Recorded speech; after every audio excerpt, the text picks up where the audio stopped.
sasampa at sino-sino pa ho ang sasampahan ng kaso bukod kay Speaker Martin Romualdez at kailan po ito isasamba? Sa aking pagkaalam, no, pwede akong i-correct ng aming mga abogado rito kung meron ako makaligtaan na pangalan. Number 1, siyempre si Martin Romualdez. Yes, yan. Pangalawa, Buaya. itong si Saldico. Pangatlo, itong si Majority Leader Manix Dalipe ng Yan. Zamboanga. Mga mukha ng mga kawatan. Bakit sila?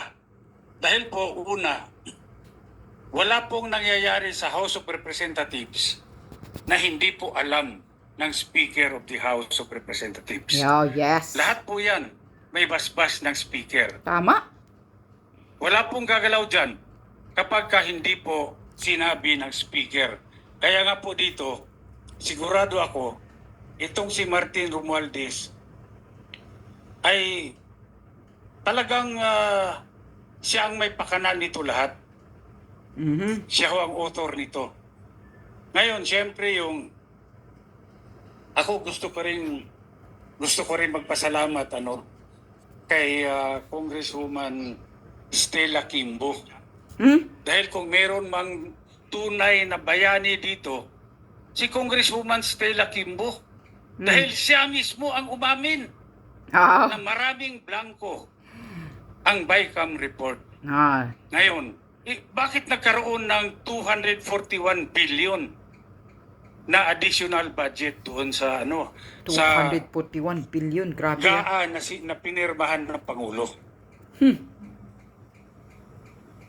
Ngayon, yung mga media, pwede rin nyo rin mag-request. Request nyo sa Kongreso kung mabigyan kayo ng kopya ng enrolled bill. Bakit mahalaga ang enrolled bill? Kasi dito natin makikita kung ang enrolled bill ba ay faithful reproduction kung ano yung inaprobahan ng Kongreso sa plenary. Dahil kung ito ay magkaiba, ay malaking problema yan. Hindi nila nilalabas yung enrolled bill. Tinatago. Ako may suspetsa. Anong problema? Ba't ayaw mo ilabas? Problema dyan, kung walang enrolled bill, yung liability magsishift, mapupunta sa Office of the President. Aha, ganun. Pinirmahan niya, walang enrolled bill. Sino naglagay ng blanco? Hindi sila. Kaya malaking problema. Siguro mabuti, labas na nila yung enrolled bill. Baka kasabwat si Bangag, Marcos. Tama ba yan? O pareho ba yan? Nung inaprobahan ng BICAM, inaprobahan ng plenary. Kasabwat si Bangag Marcos siguro, kaya pumipirma. Siyempre, tinaasan din ang budget ni Bangag Marcos. Okay. Maidagdag ko lang, sa laki ng problema nila, palagay ko that is the reason why sinulong nila kahit kapos na yung oras ng impeachment para matabunan ito. Para yun ang pag-usapan. Para yung oposisyon ang nasa defensive instead of us being on the offensive. Pero hindi po natin bibitawan ito kasi napakalaki talaga. 241 billion. Kaming mga ordinaryong tao, we cannot even begin to wrap our heads around that figure. 241. Kaya kami ni Mr. Magpantay sa Citizens Crime Watch we joined hands with Speaker, with Attorney Raul Lambino, with Attorney Jimmy Bondoc para isulong po ito at sa Monday po ay ipafile po namin sa City Prosecutor's Office ng Quezon City itong criminal case na ito because this is falsification of legislative documents which is a crime. Krimen po ito.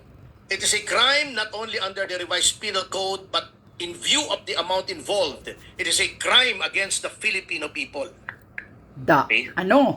Talagang mabasbasan ka dito, tambaluslos, putang ina nyo. Good morning po. Noel po ng PTV News. Attorney Topacio, clarify ko lang, kailan niya ipapasa yung pag-file, anong date? Sa Lunes po, itong darating na Lunes, February 10. Kung hindi ako nagkakamali, ako ay tama. Kong Alvarez, You have mentioned earlier that yung mga blank was filled out by the TWG of House of Representative and Senate. So do you have the names as well, sir? I-include mo rin ba sila sa pag-file? Mapapasama yan sila siguro sa Jando. Lahat na. For soundbite lang po, sir, pag-explain further yung dyan. Ito po yung mga hindi natin pinapangalanan ngayon, no? Sa complaint. Mm. Pero later on, lalabas din yung mga pangalan nila. Po sa kaalaman ng lahat. Ano po ba ang pagkakaiba nito sa isinusulong na complaint nila Congressman Ungap? Para po magkaintindihan tayong lahat. Salamat po, sir. Yung complaint po na sinusulong nila Congressman Ungap, petition po yun sa Supreme Court to declare the 2025 General Appropriations Act unconstitutional. Oh, Ito petition po yung yun. sinusulong namin dito ay yung criminal case. Oh. Laban po kay Martin Romualdez, Manix Dalipe, Saldico.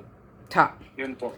Pati yung lahat na pumipirma, Sali. Kay Kong Alvarez, kung mayroon po bang mga congressman din na nag-express to support this filing of case?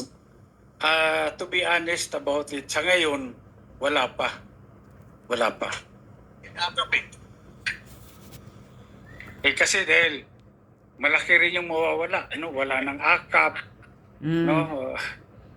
So, walang gustong sumama talaga. Correct. Kasi matatanggal din yung budget nila pag sumama sila Parang Lone Ranger to. Well, una-una, i-clarify ko rin lang, dahil si Ferdy at ako, pareho kaming abogado ng Citizens Crime Watch noon pa nung nandiyan pa si Dante, buhay pa si Dante Jimenez. Ito sana si Ferdy yung kandidatong senador ng PDP. At sa totoo lang, dahil sa Davao, ando doon si Speaker Alvarez na siyang pinuno ng reforma. Ninominate ko siya na kandidatong senador for PDP. Pinasumpa ko sa PDP. Pero nabaliktad, sabi niya sa akin, partner, hindi ko maiwanan yung legal profession ko at saka Citizens Crime Watch. Ikaw na lang yung isusubo ko dyan. So nasubo ako dito sa Senado. Tapos tinawagan ako kagabi, tulungan mo naman kami ritong maipaliwanag itong isasampang kaso ng Citizens Crime Watch against yung mga leaders of Congress sa falsification na ginawa nila. So, ito nandito ako ngayon. Maliwanag kasi yung sinabi nga ni Speaker Alvarez kanina na parang heroin si Congresswoman Estela Quimbo kasi umamin siya na-corner, Na kaya talagang umamin. ang nag-insert ay mga technical staff ng House or even the Senate. So that is practically already an admission. Correct. It's not a confession, but it is an admission under the rules on evidence against interest. Kasi, yes, because there is a question of fact. It's a fact already. No? It's not yet a question of law. Pag confession kasi, question of law rin, wala nang lilitisin. But she has admitted that indeed, may mga blanco dito sa Tama. sinasabing BICAM report. Correct. Umami na si So yun Teacher ay Skimbo. maliwanag na malaking basihan nito para umusad itong kaso na sinabi nga ni Attorney Bondoc, falsification of legislative documents. At iyan ay nandoon sa ating revised penal code yan. There may be other cases later on that would still come up. Depende na po yan sa makakalap na mga ebidensya kasi katulad sinabi ni Speaker Bebot, wala pang binibigyan na kopya ng enrolled bill na GAA. At sa akin naman palagay, importante rin na maimbestiga itong mga technical staff ng Kongreso at saka Senado. Kung totoo nga ba yung sinasabi ni Congresswoman Quimbo na sila yung ministerial function na raw nila na isingit kung ano man yung mga dapat na i-fill in the blanks. Singit nyo si About the Senator instruction Grispo. By whom? Yan ang ating tatanungin. Sino nagbigay ng instruction? Siyempre, alam na rin natin kung sino nagbigay. Nasabi na ni Speaker Bebot. And these are the personalities that will be included in the complaint that will be filed together with the non-identifiable personalities na pinapangalanan ngayon na John Doe and Jane Doe. So marami pang mga John pangalan Doe dito and na Jane Doe. masasama later on. Thank you. So, yun po Yes. mga kababayan, no, ay